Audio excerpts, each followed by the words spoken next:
Bonjour à tous, je suis très heureuse de vous retrouver ce matin pour une chronique dans laquelle je vais vous parler, enfin c'est une introduction à la magie des mers, à la sorcellerie marine.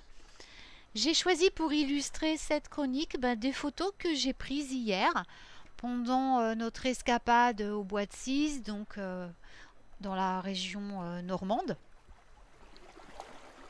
Et j'espère que la vidéo, tout autant les photos que la petite chronique vous plairont. Voilà. Donc nous allons parler de la sorcière des mers. La sorcière des mers est souvent une sorcière solitaire qui honore un lien profond en interaction entre la terre et la mer. Les côtes, les plages sont des lieux particulièrement dynamiques, avec des marées changeantes qui sont provoquées par la lune, et elles comportent des éléments hautement énergétiques pour notre travail de sorcellerie. La sorcière des mers travaille avec les éléments là où la terre va rencontrer la mer. Qu'est-ce que la sorcellerie marine? La sorcière des mers est particulièrement en phase avec la magie de la lune, comme on s'en doute, car elle entretient une relation dynamique avec les marées océanes et celles des grandes étendues d'eau, bien sûr, pas que l'océan, mais la mer aussi. C'est là que la sorcière des mers tire une grande partie de son inspiration rituelle. La sorcellerie marine est basée sur l'augmentation, la croissance de l'énergie des forces déjà puissantes de la nature, mais qui sont spécifiquement renforcées par les eaux. Cela signifie que les rituels et les sortilèges honorant le tonnerre, la foudre, les tempêtes, le pouvoir de la mer, ainsi que les racines de la terre sont tous pratiqués très régulièrement dans ce type de magie. Alors comment est-ce qu'on peut débuter avec la sorcellerie marine? Alors, de manière très simple. Alors là, c'est une introduction, bien sûr. Après, je pourrais vous parler de la magie marine pendant des journées, parce que c'est très riche. Mais là, c'est juste une petite introduction. Alors, on peut méditer, bien sûr, avec l'eau. Alors là, on va prendre, bien entendu, de l'eau de mer, pas de l'eau de source. Donc l'eau parle son propre langage, et elle a un langage très puissant, et l'eau a de la mémoire également. Donc méditez, allez méditer près d'une source d'eau que vous avez choisie. Donc soit une plage près de chez vous, soit voilà, vous comment dire, si c'est pas près de chez vous, essayez d'y aller si vous avez choisi cette branche au moins une fois par an pour vous rapprocher vraiment de la mer ou de l'océan, même si on peut travailler à distance. Mais il faut quand même essayer de méditer près de la source d'eau que vous avez choisie, donc soit mer, soit océan, parce que c'est un moyen bien sûr très puissant de commencer à découvrir son essence et à apprendre ses mystères. Alors passez du temps en silence au bord de la mer ou de l'océan. Emmenez avec vous de quoi dessiner, de quoi peindre, de quoi écrire, afin de noter tout ce que vous ressentirez après votre méditation, ou simplement de méditer tout en peignant, en dessinant ou en écrivant au bord de la mer. Ensuite, une autre façon est d'apprendre à comprendre la météo marine, de l'étudier. La météo nous affecte tous d'une manière que nous ne remarquons pas toujours. Tout, de la pression atmosphérique au développement des tempêtes, des fronts météorologiques, des marées, tout ça, change la façon dont nous passons nos journées. Commencez à apprendre tout cela pour vous rapprocher de la sorcellerie marine. C'est très important de commencer à étudier les pressions atmosphériques, voilà, les marées et tout, quand vous voulez travailler bien sûr avec la mer ou l'océan. Ensuite, étudier les traditions. La mer est pleine de mystères. Elle détient un panthéon unique en son genre. Des créatures comme les sirènes, les nymphes, les dieux, comme Poséidon par exemple, sont tous des alliés de votre sorcellerie marine. Alors apprenez leur histoire, leurs mythes et le pouvoir de leur symbolisme, et puis commencez à travailler avec eux, à les contacter, à méditer avec eux et à apprendre leur compagnie.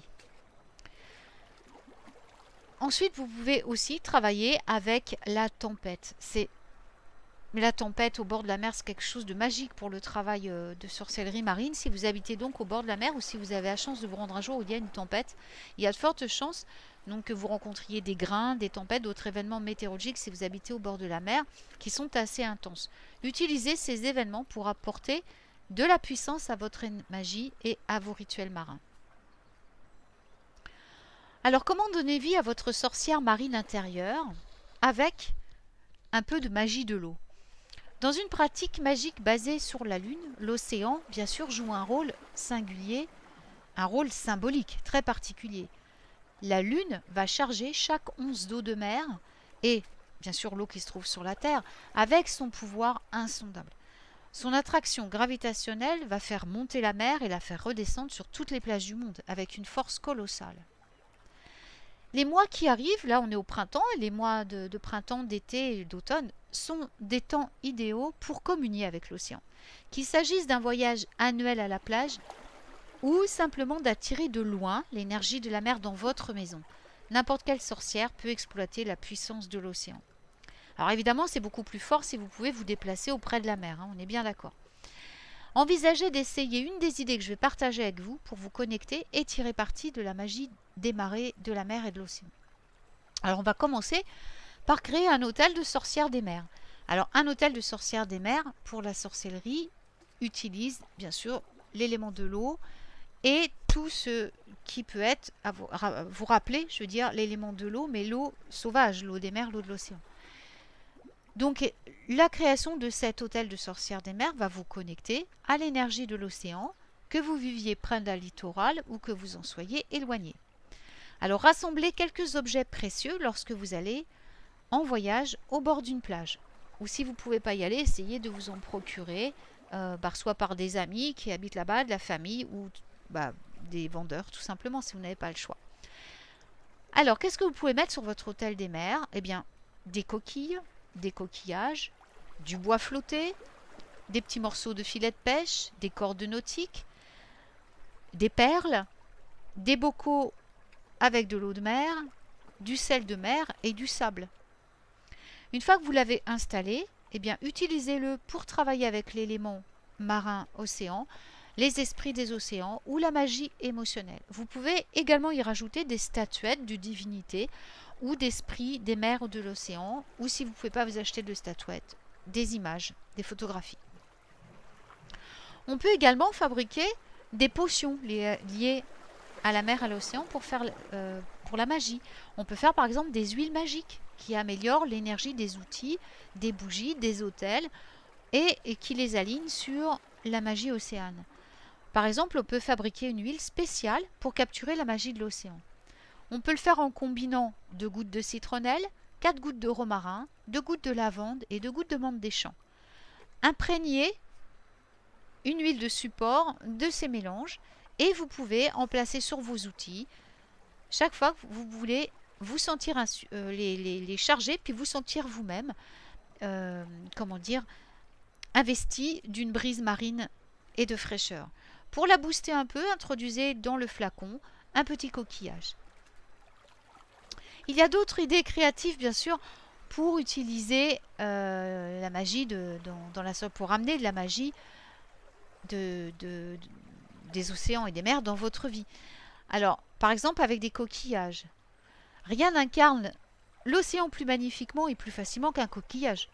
Si vous aimez passer, comme moi, tout l'après-midi à venir chercher des coquillages à la plage, ne les laissez pas simplement stagner sur votre étagère quand vous rentrez chez vous. Essayez des nombreuses façons d'utiliser les coquillages dans la sorcellerie et la magie. Vous pouvez créer des bougies en leur incorporant des petits coquillages. Vous savez, quand vous fabriquez votre bougie, il y a beaucoup de créateurs maintenant qui mettent des cristaux, des fleurs, des machins. Eh bien, vous pouvez y mettre des coquillages. Vous avez envie d'un projet de week-end apaisant, méditatif? Faites des bougies de sable. C'est joli, c'est facile à personnaliser. Ça peut être réalisé par des enfants ou par des adultes. Alors qu'est-ce que c'est qu'une bougie de sable? C'est vraiment tout simple. Il s'agit simplement de décorer avec du sable de mer et des coquillages, des petits morceaux de bois flottés, etc. Un support, alors soit un support inifugé comme une petite soucoupe, ou de remplir un support inifugé également transparent après y avoir introduit une bougie. Ou sinon, si vous choisissez la petite soucoupe, vous faites votre petit décor avec le sable, les coquillages, tout, et vous mettez votre petite bougie au milieu. C'est très très simple. Ça ajoute une très belle chaleur au rituel marin, océanique, et c'est vraiment parfait parce que vous pouvez les utiliser toute l'année pour symboliser l'élément eau. Et voilà, pour vous reconnecter à l'océan et à la mer. Et c'est vraiment très chouette, c'est vraiment très simple. En plus, on y ajoute l'élément feu, ce qui booste un petit peu plus la connexion. On peut également fabriquer aussi des jarres de sorcières des mers. Alors, avec des ingrédients simples, pareil, hein, même type. Alors, moi j'aime beaucoup, c'est vivant, ça fait un petit terrarium qui va se transformer en écosystème. Alors, moi j'y mets de la mousse aussi, avec un peu de sable, du lichen, des perles, des coquillages, bois flotté, pareil, tout ce qu'on trouve au bord de mer. Moi j'y rajoute de la mousse pour la terre aussi un petit peu, j'aime bien les deux. Et puis parfois on trouve de la mousse aussi, bien sûr, sur la plage. On peut y mettre des algues, des choses comme ça. Et bien sûr, on prend un très joli bocal pour les mettre dedans parce qu'on va, on va voir ce bocal, on va vivre avec. Et on le charge bien sûr de nos intentions. On charge chaque ingrédient avant de le mettre dans le pot de nos intentions. On purifie le bocal avant, on charge tout ça. On le laisse ouvert, bien sûr, afin que les matériaux ne pourrissent pas et continuent à vivre, à se nourrir. Voilà, peut-être même à continuer à évoluer. Surtout, tout ce qui vient de la mer, ne fermez pas. Ne fermez pas le bocal. Mais c'est très amusant à faire et c'est une façon d'intégrer la nature vivante dans votre pratique. Vous pouvez aussi ajouter de l'eau de mer à votre eau de lune. Alors étiquetez-la bien pour ne pas confondre. Hein. L'eau de mer n'a évidemment pas les mêmes propriétés magiques que l'eau de pluie ou de source. Vous pouvez même directement faire de l'eau de lune à base d'eau de mer, avec que de l'eau de mer. Hein. Alors, comment on fait dans ces cas-là? Là, absolument, il faut tenir compte de cette chose-là, que vous la rajoutiez à votre eau de source ou que vous la fassiez pure. On ne peut pas garder de l'eau de lune ni de l'eau de mer très longtemps parce que c'est une eau qui va croupir, qui va se putréfier très vite. Donc, un conseil, congelez-la, mettez-la dans des bacs à glaçons et congelez-la. Et vous en sortez au fur et à mesure quand vous avez besoin de pratiquer avec votre eau de lune, de mer ou avec votre eau de mer, tout simplement. On peut travailler également avec l'élément eau de mer, l'eau de mer, dans votre pratique du tarot, pour se concentrer sur la nature tumultueuse de l'élément eau et sur la façon dont il va influencer notre vie. C'est un excellent moyen de trouver notre rythme lorsqu'on se sent hors de contrôle ou mal aligné. On peut également charger notre espace sacré avec des sons de l'océan. C'est une approche multisensorielle pour créer une atmosphère de rituel et c'est extraordinairement efficace. Alors YouTube, Spotify, Pandora ont un millions de sons naturels de l'océan. Utilisez-les en méditant, en pratiquant vos rituels de sorcière des mers pour augmenter les vibrations de votre espace sacré. Ensuite, on peut aussi amener l'océan dans la baignoire en fabriquant un gommage magique au sel rituel de Varech et à la noix de coco.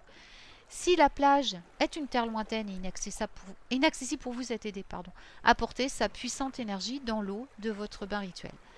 Ce gommage rituel au sel, au varech à la noix de coco va transformer votre rituel du bain en une luxueuse escapade en bord de mer et c'est vraiment un rituel magique. Vous pouvez également ajouter à votre eau de bain des coquillages, un peu de sable, un peu d'eau de mer. Bien sûr, pensez à filtrer avant d'évacuer l'eau. Fermez les yeux et laissez l'énergie apaisante de la mer et de l'océan vous envahir. Voilà, et bien j'espère que cette courte chronique, cette courte introduction à la magie, à la sorcellerie marine, bien sûr, il y a des tas d'autres choses à faire et des tas de branches dans la sorcellerie marine. Mais voilà, ça c'était juste une petite mise en bouche, on va dire.